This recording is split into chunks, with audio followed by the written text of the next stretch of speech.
Welcome you all to this second lecture of the third week, History of Arabic Literature. And the lecture title is The Arabic Literature in Umayyad Era. We have seen different aspects of the Umayyad times, political, social, religious, etc., as it followed the Al-Khilafah al-Rashida, or the glorious Caliphate period. We had noted certain things just to recollect the main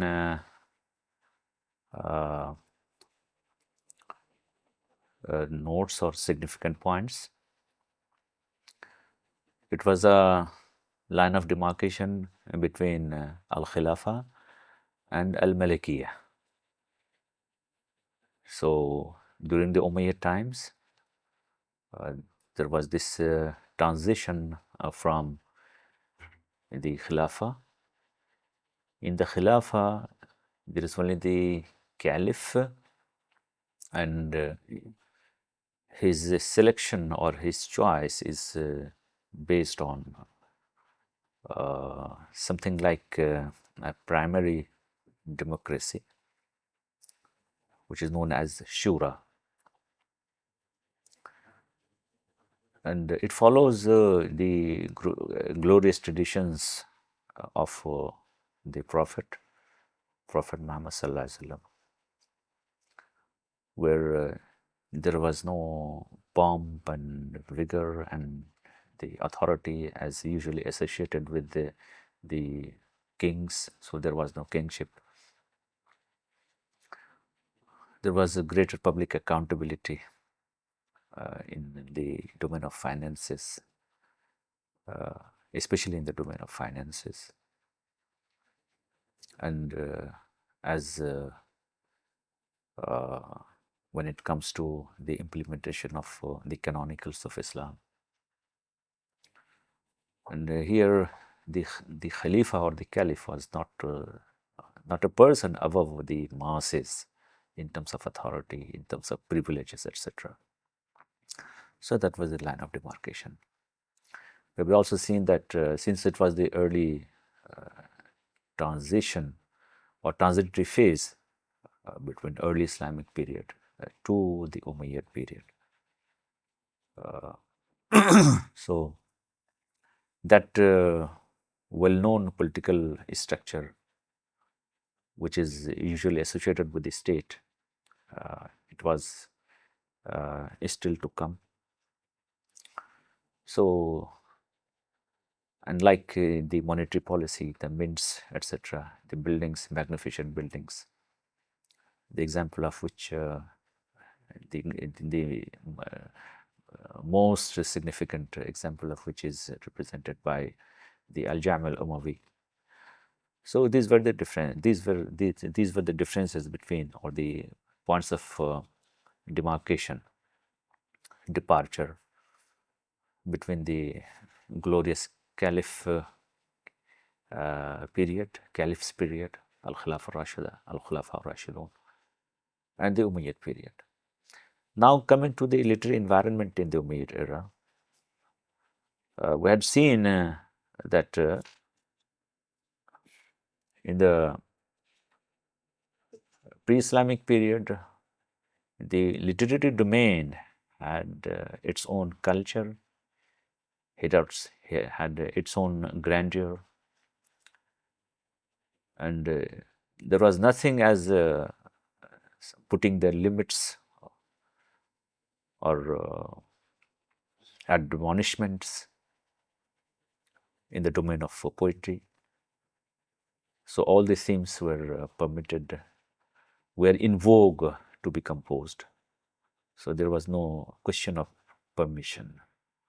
But with the advent of Islam at the early Islamic period, there were some compulsions which led to something like slowing down the pace of poetry and poetics, since there were certain restrictions, ideological restrictions, of course, applied in the domain of literary enterprise, that is the poetic enterprise. الشعراء يتبعهم الغاوون ألم تروا أنهم في كل واد يهيمون وأنهم يقولون ما لا يفعلون إلا. So this illa was significant. Hence, practically we find that poetry in the early Islamic period was devoted more or less to a defense of Islam, the panegyrics and the eulogies, etc.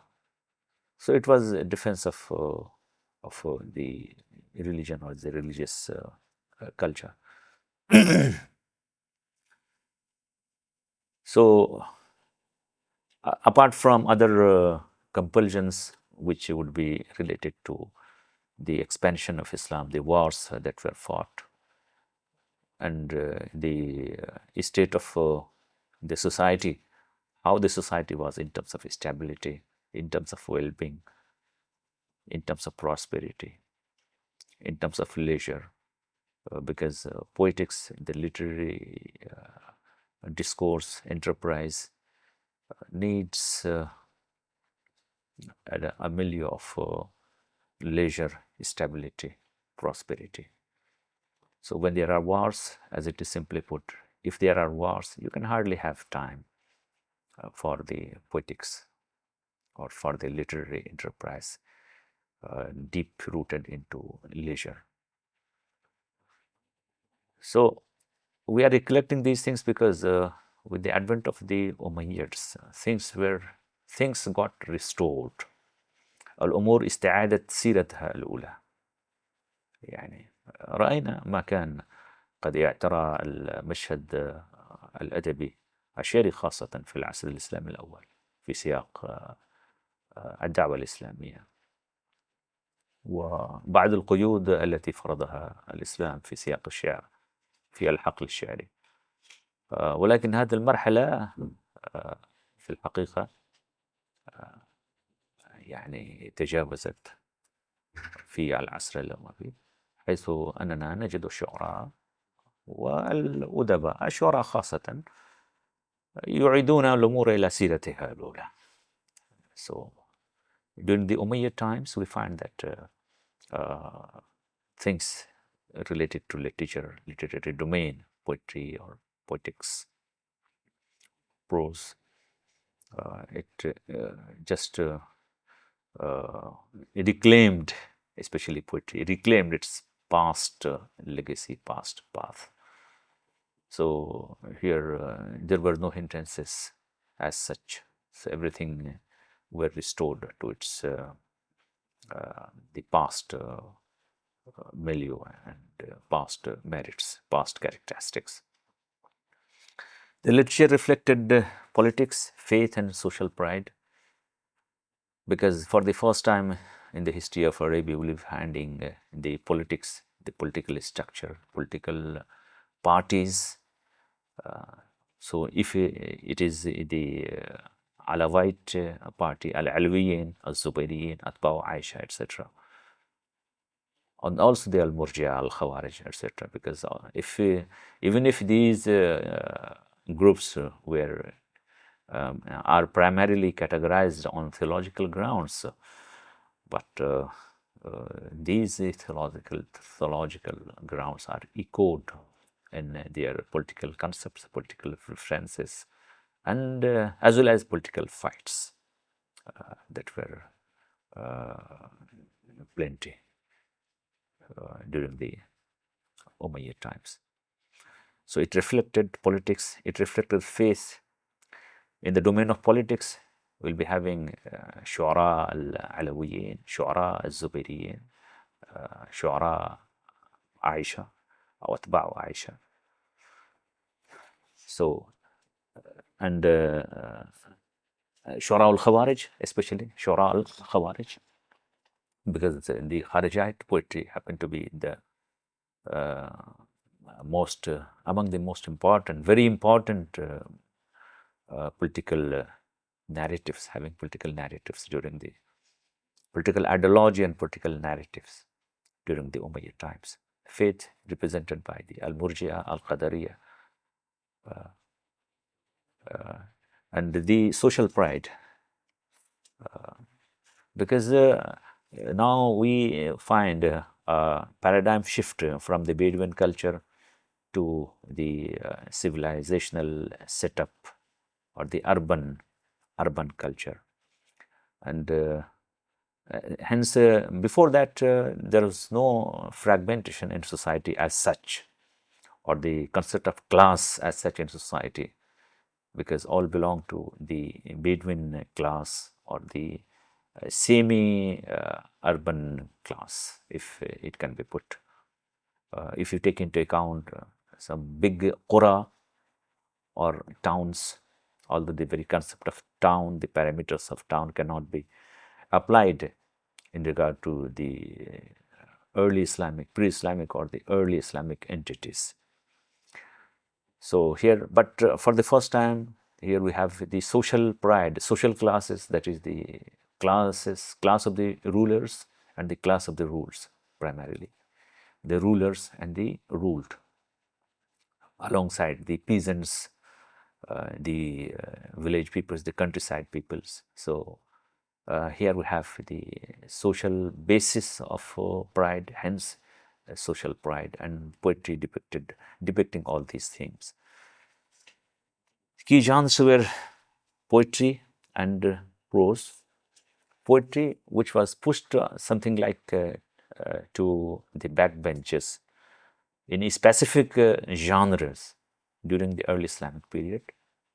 It reclaimed its wholeness during the Abbasid, during the Umayyad times.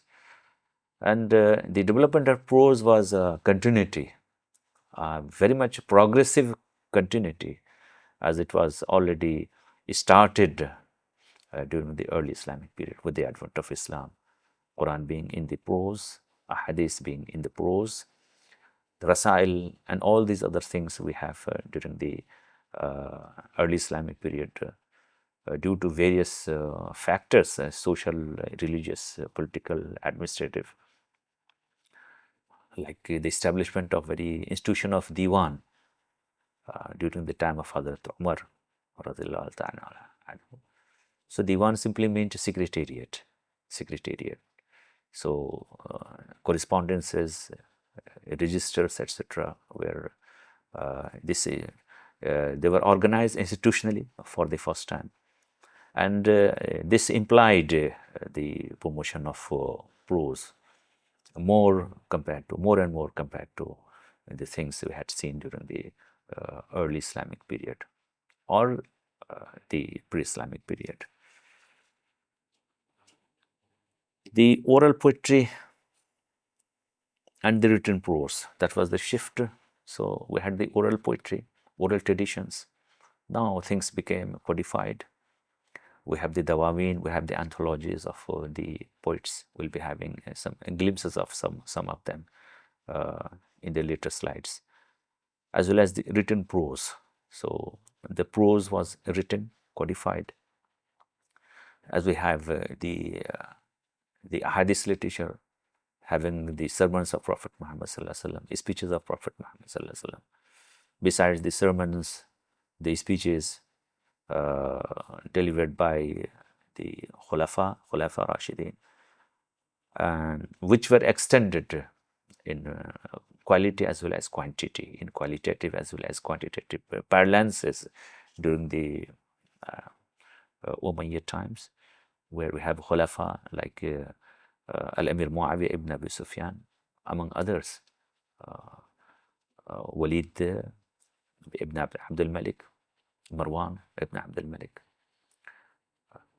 being Ziyad ibn Abi, Tariq ibn Ziyad, and of course Hajjaj ibn Yusuf al-Thaqafi, Sahban Wa'il, all these persons, their speeches are, their sermons are well documented in history. Alongside Rasail, like Rasail Abdul Hamid al-Katib and others.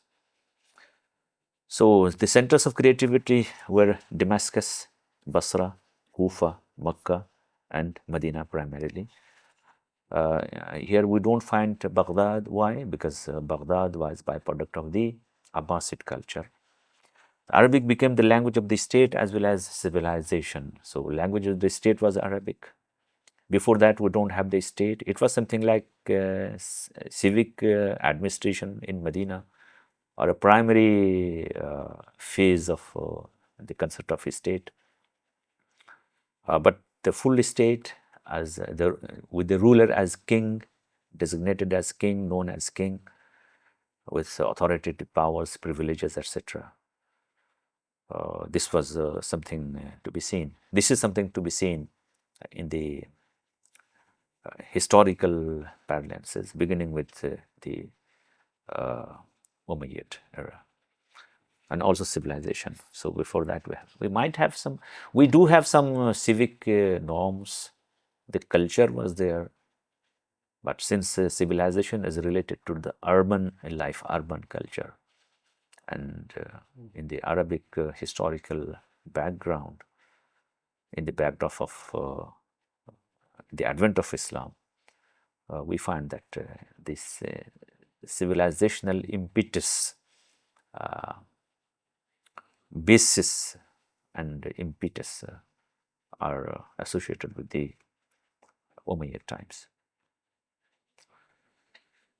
We have major literary figures in political poetry like Jarir, Farazdaq, Kumayt, in ghazal poetry like Omar ibn Abi Rabi'a, Jamil, Dhur-Rumma, prose and letters Abdul Hamid al-Katib, Al-Hajjaj ibn Yusuf al-Thaqafi. In historical writers, Ibn Ishaq, Ibn Shihab al-Zuhri. Science and translation, Khalid ibn Yahya, Khalid ibn Yazid. Khalid ibn Yazid is attributed with translating some science, some tracts related to chemistry and other sciences. So this is long before the advent of or the progress of or the well-known advent of translation, progress of translation during the Abbasid times, either individually or on the institutional level, under the patronage of the kings and the rulers in Baitul Hikmah, or in individual capacities, as we have different, would be having different examples, like even the example of Abdullah ibn al-Muqaffa, it was an individual. But compared to the works, the contributions, the translation activities carried out under the patronage of the state in Baitul Hikmah. So Khalid ibn Yazid in this sequence hold very significant position. The poet's word became a weapon of ideology. Here, since this was because of the ideological poetry, which has emerged in the backdrop of political differences, political division, ideological differences. That is Jabrites, Qadrites, the Umayyads, the Alawites, the Zubayrites, the Aishites, Atba'u Aisha, etc. So all these groups, political groups, we won't be saying religious groups, because religion was Islam, rather the theological groups in terms of the theological differences. So here, every political party, every entity had its own poets. So the poetry became a weapon of ideology. There was cultural and intellectual and cultural growth, emergence of hadith and Quranic studies. When we look into the Islamic sciences, al-ulum al-Islamiyya, or al-ulum al-funun in the sequence of the history of Arabia, al-ulum al-funun في سياق التاريخ العربي, نجد أن هناك بعض العلوم التي جاء بها التي تنبع من الإسلام. يعني هي لم تكن قبل الإسلام فعلا، هي التي أتى بها الإسلام، هي من معطيات الإسلام. There are certain sciences which are byproduct of Islam. like hadith literature, because hadith literature, what is hadith literature? It is the collection of the sayings of Prophet Muhammad, saying, doings uh, of Prophet Muhammad sallallahu alaihi wasallam, as well as tafsir, because it is based on the Quranic text. It is the interpretation of the Quranic text. Hence, it cannot be pre-Islamic in historical paradoxes. Growth of Arabic grammar, Basra and Kufa schools, because of in the event of standardization, we had already seen standardization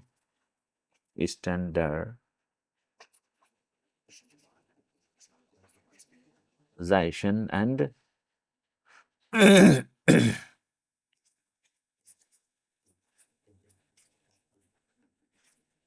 codification. So these two things, which are to be seen in the backdrop of spirit of Islam and coming of the non-Arabic folks in Persia, in India, in that is Coptic regions, etc., as well as in regions now in Turkey, that is Anatolia.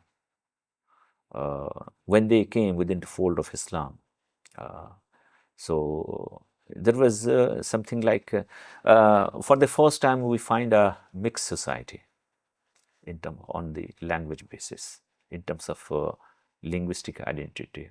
We have a mixed society. So we have the Arabs, of course. Then we have the Ajam divided into the Persians, the Indians, the Copts, the Syriac peoples, the Romans, the Byzantians, etc.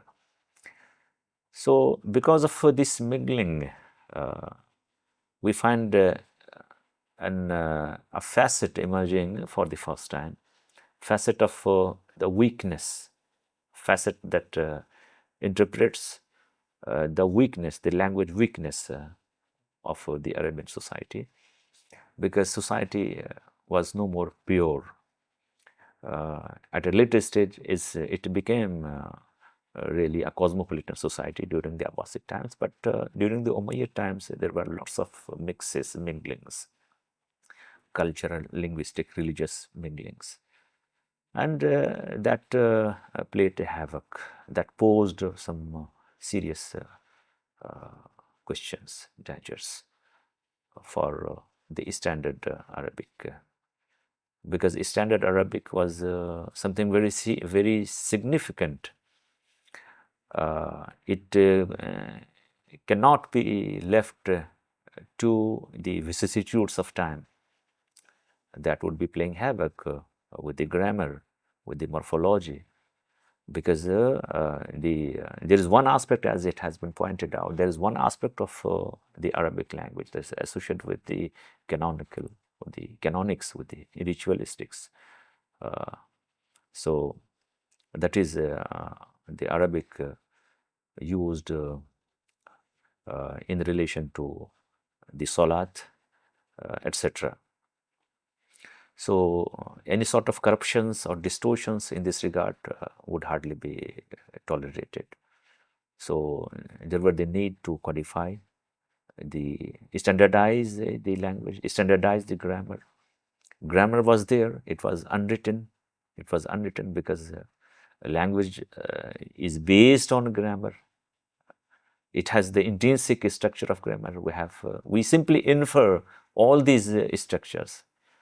All their identity, they all are present within the ambit of language.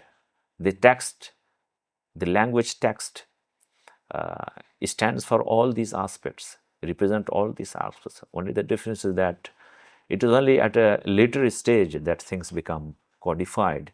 So it is not like language is invented. No, it is simply discovered and standardized and codified.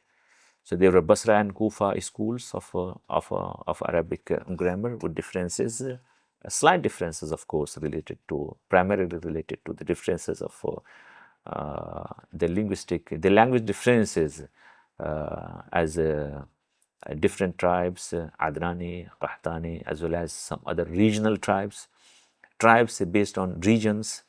They had their own ways to pronounce, to prefer certain words, phraseology, stylistics, and phonetics, etc.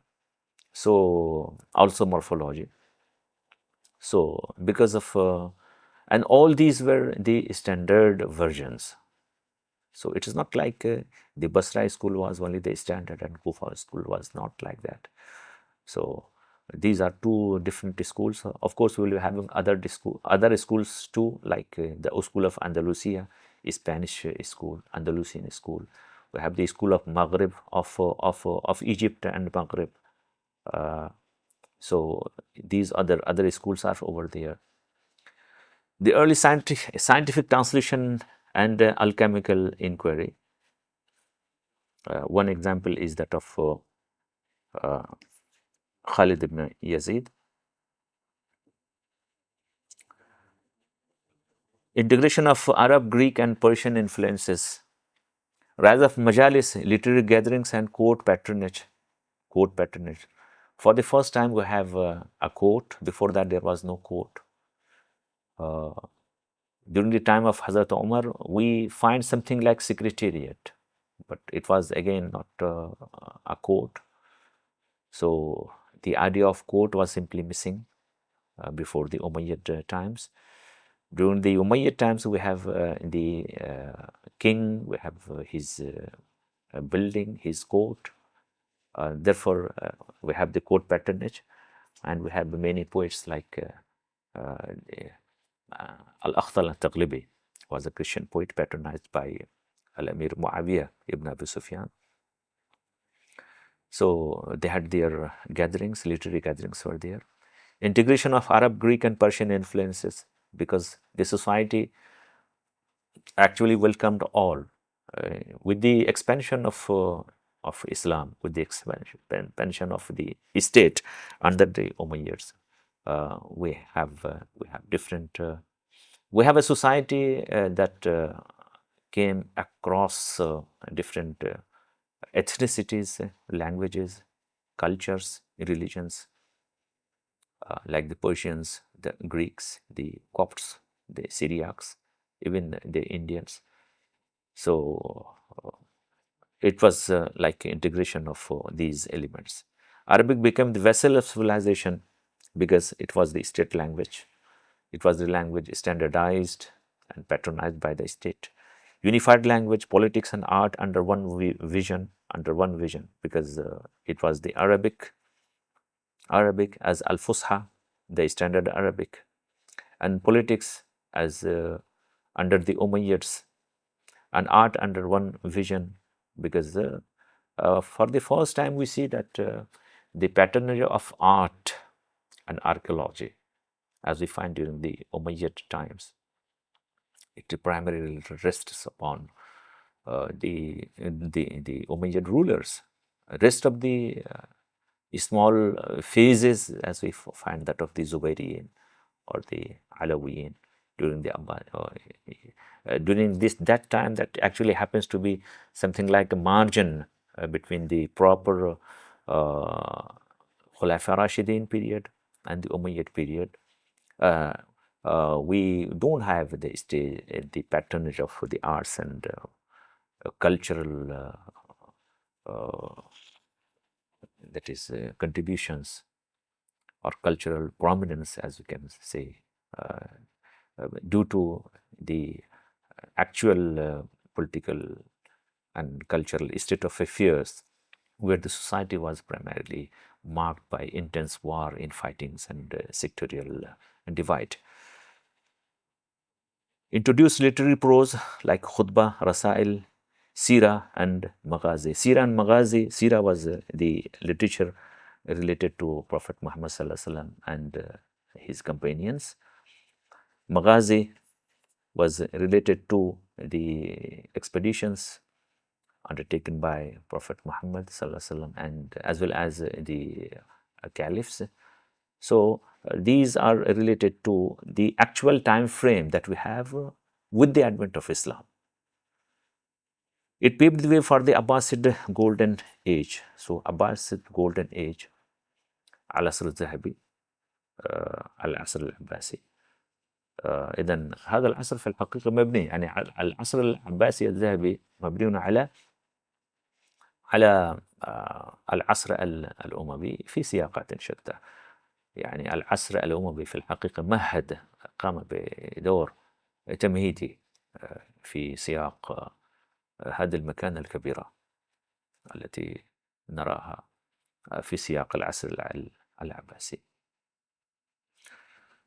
The literary scene depicts so many things, like the Umayyad period marks a dynamic phase in Arabic literary history.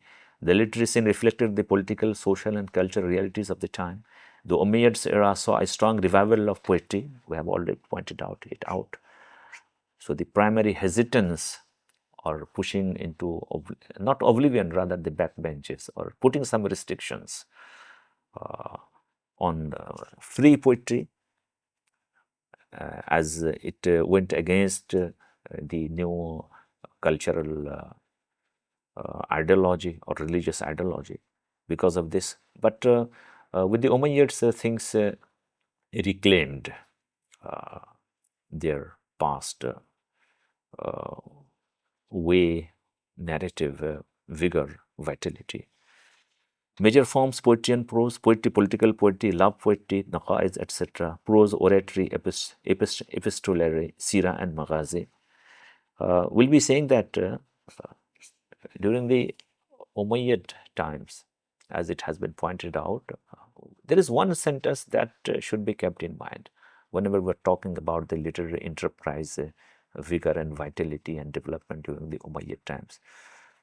That the initial restrictions put in or imposed by Islam in the domain of poetry, especially what are the topics which has to be composed, the topics to be dealt with in poetry, al-mawdu'at al-shi'riyah, the poetic themes. There were restrictions, but with the advent of the Umayyads, things, all the poetics reclaimed its liberty, its expansion as it was before the Islamic period. That is, the things that we have seen in the pre-Islamic period, they were retained, including the ghazal poetry. Of course, we do have ghazal poetry in pre-Islamic period, which is known as al-nasib wa at-tashbib or at-taghazzul. But because of the affluent society and the morality or the moral values not strictly adhering to the canonical Sharia or the canonical restrictions of Islam, alongside affluent life, luxurious life, abundance of wealth, we find something very typical about the Arabian society for the first time. That is the emergence of love poetry. So love poetry was there. We have love poets like Imrul Qais, but here we find that love poetry becomes foremost, and it is divided into, it's having its own schools like the Uzri school and the Umari school, or the pure love and pure or platonic love, and the common love, that is material love poetry. Umayyad literary scene was the beginning of Arab cultural consciousness. Abdul Malik ibn Marwan and Abdul Walid encouraged arts and learning. The Arabization of administration elevated Arabic as a language of the empire. Urban centers like Basra, Kufa, and Medina became hubs of poetic and intellectual activity. The expansion of Islam created a fusion of Arab, Persian, Greek, and Syriac influences, synthesis of poetry, prose, and culture in shaping Arabic identity. And we have the common general poetry. Poetry in the Umayyad period was a record of political and social and intellectual life. Golden age, it is the golden age of Arabic poetry, especially. Patronage encouraged poets to compete for prestige, continuity from the pre-Islamic spirit, and innovation through Islamic civilization. Poets became historians, social critics, and artists, reflecting the social, moral, and emotional life. Poetry in this era combined Bedouin values with urban sophistication, a means of propaganda and a symbol of culture, because it has become a vehicle of the political rivalry and political struggle. It was an expression of identity, medium of politics, tool of art, as well as emotions. The role of the poets, they were the social influencers, historians, and critics, gained high status in court and society, and played roles of the defender of tribal honor, advisors, and propagandists for the rulers, voice of morality and protest, all having these ideological distinctions, which are carried abundantly by the Umayyad poetry. Seems to be uh, far distinguished compared to, as you find during the early Islamic or pre-Islamic periods. Umayyad poetry reached the first maturity of Arabic literature, balanced tradition and innovation. Balancing tradition and innovation, it is significant. We'll be coming to this in another lecture. The significance of this sentence lies in the very fact that from the historical perspectives, there is one thing that is known as Hujjiyatul Lugha. That is where the language is standard. Standard language means we cannot ask any question like whether it is right or wrong, the sentence is right or wrong, this composition, grammatical justification is right or wrong. These questions cannot be asked to a person, to a poet who is standard. If the language is standard, اللغة المعيارية، اللغة حجة، يعني هذا ما نراه في سياق المقولة اللغة حجة. فاللغة العربية في العصر الأموي كانت حجة، على خلاف اللغة العربية التي كانت في العصر العباسي، حيث أننا لا نجد أي شاعر هو حجة بعد بشار. After Bashar, during the Abbasid times, during the Abbasid times things became different. Because during the Abbasid times we cannot pinpoint, we cannot categorize all the poets as the standard poets whose poetic lines would be cited as a grammatical standard. So this is something different compared to the Umayyad times. The poets were not only verses, but history in rhythm, in rhyme. So there were the general poetry, الشعر السياسي، الشعر الغزلي، النقائص، المديح، الرثاء، الشعر الزهدي, and the featured diversity of themes: love, war, politics, religion, linguistic brilliance, clarity, rhythm, eloquence, moral tone, balancing passion and restraint, fusion of old and new, tribal honor meets Islamic spirituality, and with the centers like Basra, Kufa, Medina, and Damascus.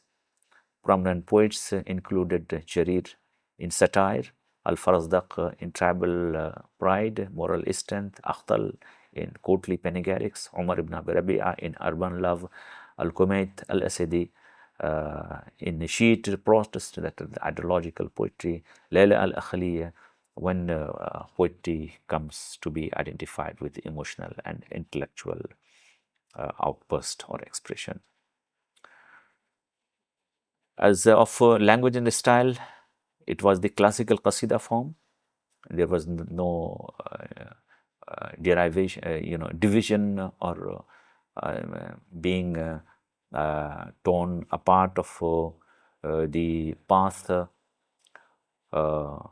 as it was. So the trajectory, the classical qasida trajectory related to form, it was adhered to strictly during the Umayyad periods. Alongside urban imagery like palaces and markets and gardens, and rhythmic flow and balanced rhyme, mastery of simile and metaphor, at-tashbihat wal isti'arat, religious tone mixed with the realism, etc.